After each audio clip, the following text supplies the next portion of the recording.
"You must be more used to canned food," the CEO's son sneered. To the wealthy crowd, the army officer in her old uniform was an outcast. A few minutes later, 5 mercenaries burst in, and the cafeteria was plunged into panic. What they didn't know? The woman they ignored was Lieutenant Kaylin Vance, a veteran Army Ranger, and the CEO, a veteran, knew that the attackers had just made the ultimate mistake of their lives. The autumn air in Northern Virginia carried a crisp chill, painting the maple trees outside the Ethelred Dynamics campus in fiery shades of crimson and gold. It was a picturesque day, calm and orderly. But inside the sprawling glass and steel headquarters, the atmosphere was different, a climate-controlled world of quiet intensity. This was most evident in The Crucible, the company's state-of-the-art cafeteria. It was less a place for eating and more a networking hub, where hushed conversations about quantum computing and drone ballistics floated over plates of artisanal salads. The scent of premium dark roast coffee mingled with the clean, sharp smell of new electronics. Amidst this world of polished surfaces and complex algorithms, First Lieutenant Kaylin Vance was an anomaly. At 24, she possessed a stark, disciplined beauty. Her skin was fair and unblemished, a sharp contrast to her raven black hair, which was pulled back into a severe, perfect bun at the nape of her neck. Her eyes, a startling emerald green, seemed to absorb everything without betraying a single thought. She sat alone, her back ramrod straight, methodically eating a simple meal of grilled chicken and vegetables. She wore her Army combat uniform, the operational camouflage pattern, clean and neatly pressed, yet showing subtle signs of wear on the elbows and knees. The marks of genuine use, not ceremony. The name tape Vance was stitched meticulously over her right breast pocket, the silver bar of her rank gleaming on her collar. "I didn't realize our diversity and inclusion policy extended to the barracks," a voice dripped with sarcasm. Kaylin didn't need to look up to identify the speaker. Bryce Sterling, the 26-year-old son and heir of the company's CEO, stood beside her table. He was the very picture of inherited privilege, dressed in a tailored Tom Ford suit that probably cost more than her last 3 months' pay. His blonde hair was perfectly coiffed, and a permanent smirk seemed etched onto his handsome face. Hanging on his arm was Madison, a woman whose entire being seemed curated for effect.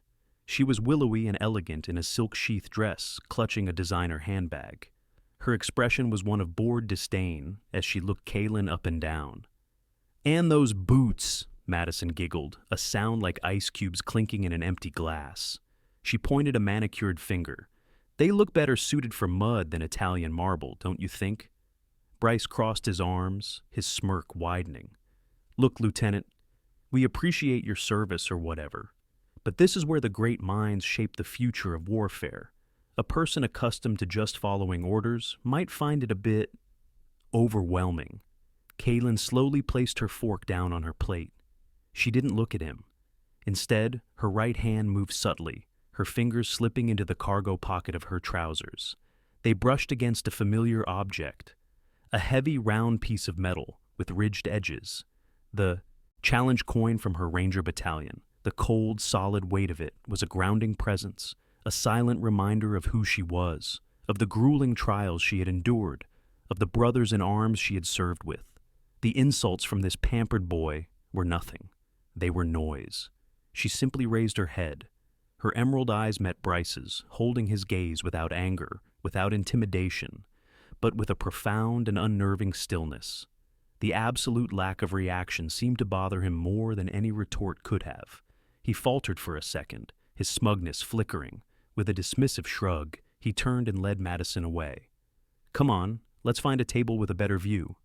From a secluded corner table across the room, Alistair Sterling watched the exchange, his jaw tight.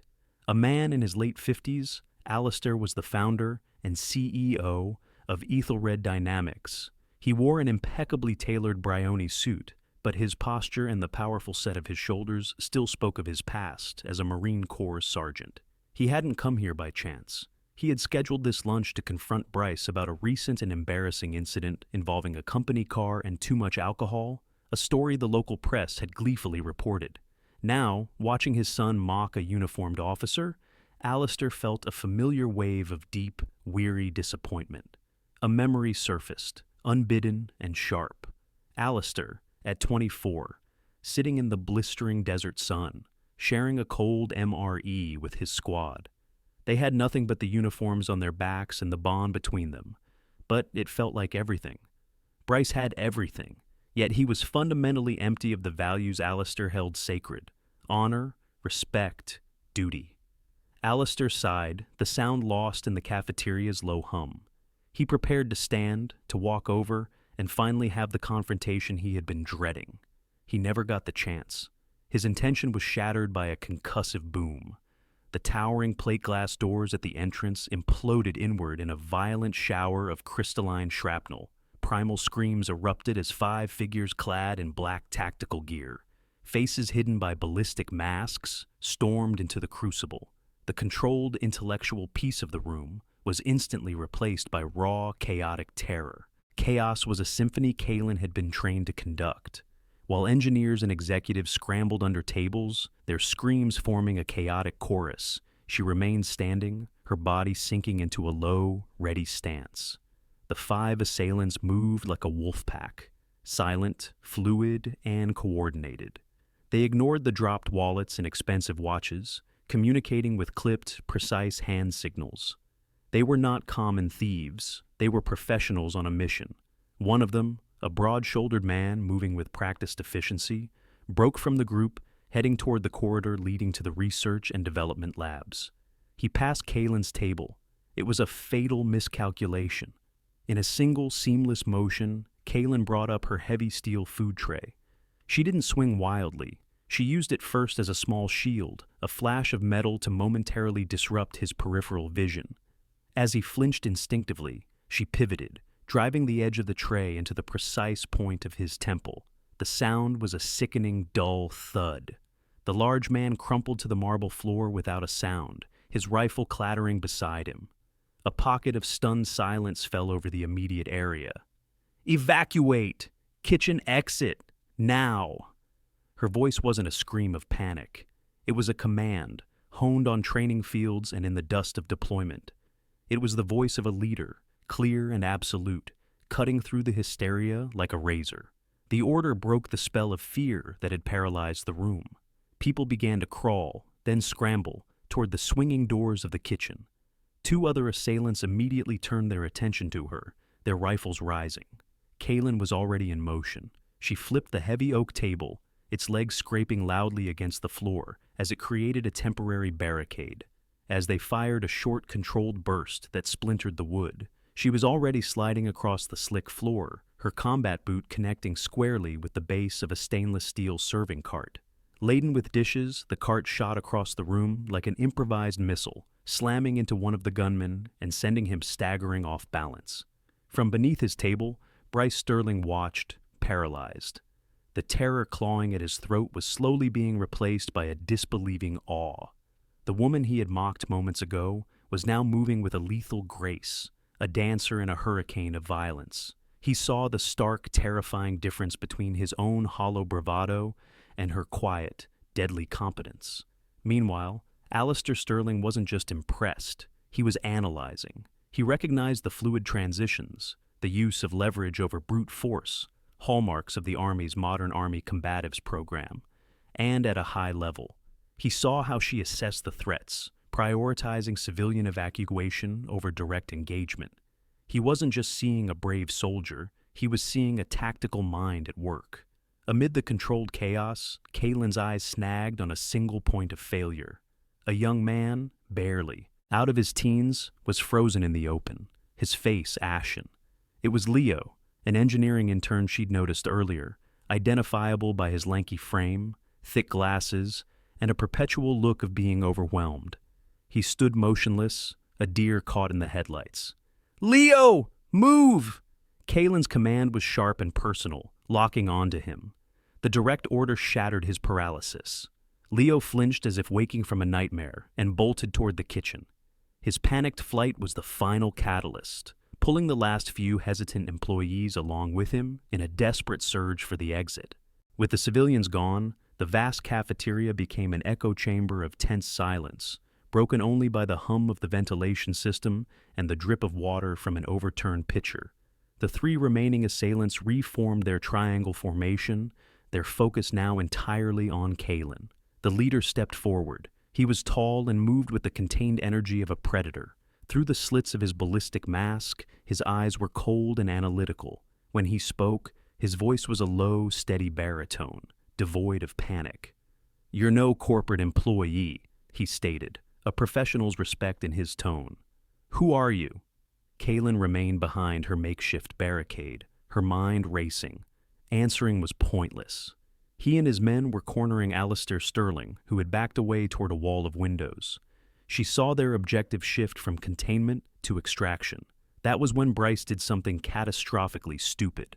Fueled by a toxic cocktail of adrenaline, shame, and a desperate, misguided need to impress his father, he scrambled out from under his table.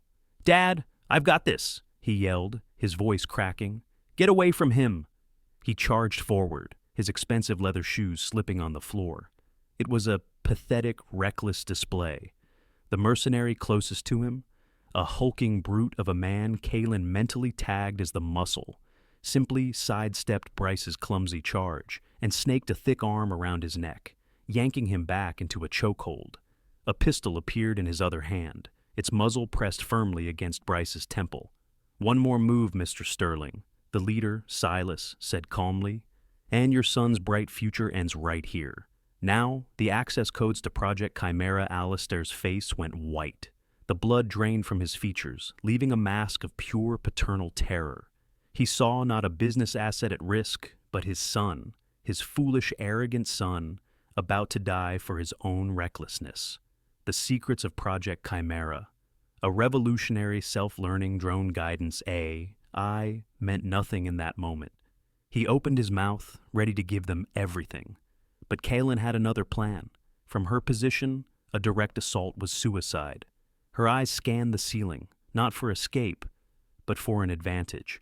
During her technical briefing that morning, she had reviewed the building schematics. She knew this room was equipped with a high-sensitivity, heat-triggered fire suppression system. Silently, she slipped her Zippo lighter from her pocket, its worn brass cool against her skin. While Silas's attention was locked on Alistair, Kalen moved like a shadow along the wall, using the large decorative planters as cover. She positioned herself behind the mercenaries. With a flick of her thumb, a small, steady flame sprang to life. She held it directly under the nearest heat sensor. For 2 agonizing seconds, nothing happened. Then, a piercing alarm blared and the sprinklers erupted. Icy water cascaded down, turning the room into a chaotic, blinding downpour. The attackers flinched, instinctively turning toward the source of the sudden deluge. It was the only opening Kalen needed. She exploded from her cover. The marble floor, now slick with water, became her ally. She slid across the ground, slamming into the legs of the brute holding Bryce. As he stumbled, his grip loosened. Kalen drove her elbow into his side, twisted the pistol from his hand, and sent him crashing to the floor. She then used the momentum of a spinning kick to send a nearby serving tray skidding into the third man, knocking his feet out from under him. Only Silas remained. He turned, raising his rifle, but he was too late. Kalen didn't engage him head-on. She grabbed a heavy, waterlogged office chair and hurled it at his knees. The impact buckled his legs, and he went down with a grunt of pain. Before he could recover, she was on him, her boot on his wrist, pinning his weapon to the floor. The fight was over. The arrival of the FBI was swift and overwhelming. The lead agent, a sharp, no-nonsense man in his late 40s named Marcus Thorne, took charge immediately. He had a weary but intelligent face, graying at the temples, and his dark suit seemed permanently rumpled from long hours. After securing the scene, he spent nearly an hour with Kalen, not in an interrogation room, but in Alistair's office. He didn't question her like a witness. He debriefed her like a fellow professional. He watched the security footage on a large monitor, his expression shifting from professional curiosity to profound respect. "Lieutenant," Thorne said, turning from the screen, "you didn't just stop a robbery. You prevented an act of industrial espionage that would have severely compromised national security. The subsequent investigation unraveled the conspiracy with clinical efficiency. Silas and his crew were disgraced ex-special forces, a mercenary team hired by a direct competitor, Stryker Solutions. The justice was as swift as it was severe. A federal grand jury indicted Silas and his 4 men on a raft of charges, including conspiracy to commit economic espionage, assault on a federal officer, given Kalen's active duty status, and armed kidnapping. Faced with overwhelming evidence, they were all convicted. The sentences ranged from 25 years to life in a federal supermax prison without the possibility of parole. For the masterminds, there was no escape. Stryker Solutions was dismantled by federal investigations and crippling fines. Their CEO was prosecuted for orchestrating the attack and received a 15-year sentence. The corporation, once a titan of the industry, collapsed into bankruptcy within 6 months. Justice had been absolute. Back in Alistair's office, once the chaos subsided, Bryce stood before his father, soaked and trembling. "I'm sorry," he whispered, the words stripped of all their usual arrogance. "I was wrong about everything." Alistair placed a firm hand on his son's shoulder. He saw not a failure, but a young man who had just been handed the most brutal and necessary lesson of his life. "Change begins now, son. Tomorrow, you'll start in the logistics department. You will learn the value of this company from the ground up." Bryce simply nodded, his silence a sign of true acceptance. Then, Alistair invited Kalen in. On his mahogany desk sat a formal contract.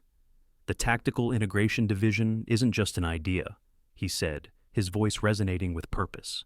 "It's the future. It's the bridge between our engineers and the soldiers who depend on our technology.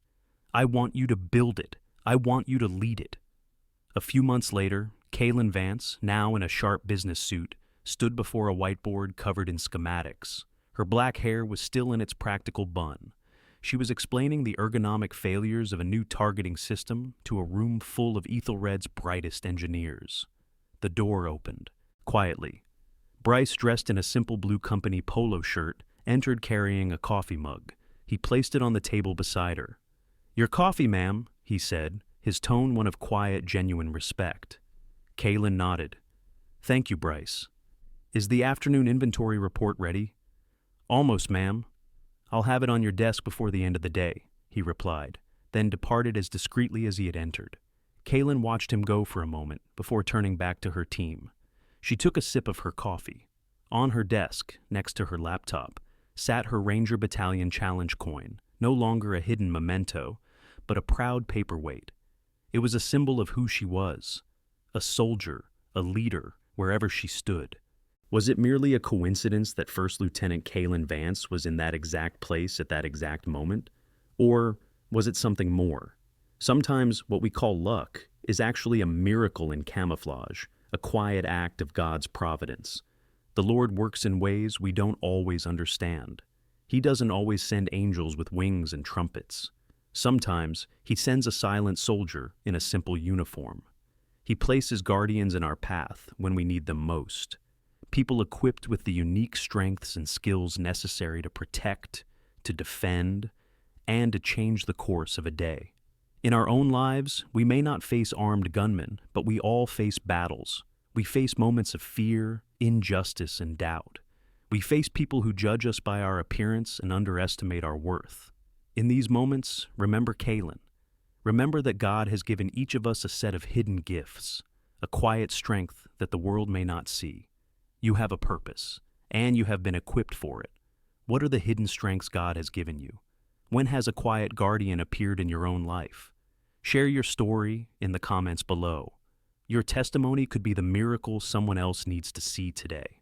If this message resonated with you, please share it with someone who needs a reminder of their own inner strength. And be sure to subscribe to the channel for more stories that affirm the power of faith in our daily lives. May God bless you and your loved ones. May He keep you safe in all your comings and goings, and may He give you the courage to be the guardian that someone else is praying for. Amen.